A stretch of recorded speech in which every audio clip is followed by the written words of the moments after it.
دوستان عزیزم سلام، خیلی خوش اومدید. توی اینستاگرام چند روز پیش یک کویز جدیدی گرفتم. توی این ویدیو با هم دیگه در مورد جواب اون کویز صحبت می‌کنیم و چرایی جواب اون کویز، به خاطر اینکه اکثر دوستان متاسفانه اشتباه جواب دادن. و اگر یادم بمونه یک نکته‌ای هم در مورد یکی از ویدیوهای قبلی میگم که بعد از جواب دادن به این کویز امیدوارم یادم باشه، بریم در مورد اونم با هم دیگه صحبت بکنیم. و اما کویز چی میگه؟ میگه که لنز فول فریم داریم، روی بادی کراپ میبندیمش. فاصله کانونی بیشتر میشه، فاصله کانونی ثابت میمونه، فاصله کانونی کمتر میشه و گزینه 4 بستگی به ضریب کراپ داره. اگر جوابش رو دیدید خودتون که هیچی، اما اگر ندیدید من 3 ثانیه دیگه جواب میدم. اگه خواستید پاز بکنید، فکر بکنید. 3 2 1. جواب گزینه دوم هست، یعنی فاصله کانونی ثابت میمونه. و اما چرا؟ قبلش نگاهی به بقیه گزینه‌ها بندازیم. بقیه گزینه‌ها رو اگر نگاه بکنیم می‌بینیم که هر کدوم به نحوی دارن در مورد تغییر فاصله کانونی صحبت می‌کنن و گزینه 2 میگه که تغییری در کار نیست. بنابراین کانسپت خیلی کانسپت ساده‌ایه. اگر ما لنز فول فریم رو روی بادی کراپ ببندیم، آیا فاصله کانونی تغییر می‌کنه یا نه؟ اگه تغییر نکنه پس گزینه 2 درسته دیگه. حالا بریم ببینیم چرا تغییر نمی‌کنه. در صورتی که ما در عمل می‌بینیم این اتفاق میفته. پس من دارم در مورد چی صحبت میکنم؟ مثلا شما یک بادی فول فریم دارید، یک بادی کراپ هم اینور دارید، یک لنز 50 میلیمتر هم دارید.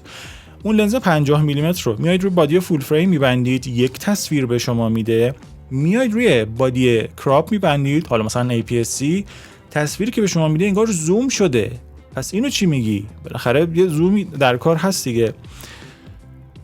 اگر توی دوره عکاسی از صفر شرکت کرده باشید قطعا خاطرتون هست که من تعریف فاصله کانونی لنز رو چی برای شما گفتم. خاطرتون هست؟ یه بار این تعریف رو با هم مرور بکنیم. حتی شاید هم نفهمیم این تعریف یعنی چی، ولی یه بار مرورش بکنیم. فاصله کانونی یعنی فاصله مرکز نوری لنز تا سنسور دوربین زمانی که لنز روی بی‌نهایت فوکوس کنه. شاید تعریف برای شما خیلی نامعنوس باشه، متوجه نشید که داستان چیه. تو خود دوره توضیح دادم که این حرفا یعنی چی. ولی چیزی که ما الان میخوایم در موردش مطمئن بشیم اینه که آیا من صحبتی از مساحت سنسور کردم تو این تعریف؟ یه بار دیگه تعریف رو با هم دیگه مرور بکنیم. فاصله مرکز نوری لنز، دنبال عبارت مساحت بگردید. فاصله مرکز نوری لنز تا سنسور دوربین زمانی که لنز روی بی‌نهایت فوکوس بکنه. اصلا کلمه ای از مساحت نیومد. به همین جهت اینکه ما از از سنسور فول فریم استفاده بکنیم یا از سنسور کراپ استفاده بکنیم که خب مساحت اینا با هم دیگه فرق میکنه، هیچ تأثیری روی فاصله کانونی نداره از نظر علمی. ولی خب ما یه تغییری رو احساس میکنیم دیگه وقتی یک بار از بادی فول فریم و یک بار از بادی APS-C استفاده میکنیم. اونو چی میگم؟ اون اسمش تغییر فاصله کانونی نیست. فاصله کانونی تعریف خودش رو داشت. بنابراین اگر ما قراره فاصله کانونیمون رو تغییر بدیم، این تعریف خودش رو داره. مثلا من الان بیام با لنزم زوم بکنم، فاصله مرکز نوری لنزم تا سنسور تغییر میکنه. پس این میشه تغییر فاصله کانونی زمانی که من زوم انجام میدم، چون اون گلاس ها و اون المنت های داخل لنز داره جابجا میشه. فاصله مرکز نوری لنز تا سنسور دوربین هم داره جابجا میشه. این میشه فاصله کانونی رو تغییر میدیم. اما زمانی که سنسور رو ما تغییر میدیم، چیزی که اتفاق میفته کراپ صورت میگیره، نه زوم. زوم با کراپ فرق میکنه. فکر میکنم چندین تا ویدیو من در مورد این موضوع درست کردم که آقا زوم یه چیزه، کراپ یه چیز دیگه است. کراپ همون کاریه که ما تو فتوشاپ انجام میدیم، همون کاریه که ما تو لایت روم انجام میدیم، همون کاریه که مثلا من یک کاغذی دارم، بذار خرج کنیم دیگه واسه یه همچین ویدیو، پاره کنیم اینو.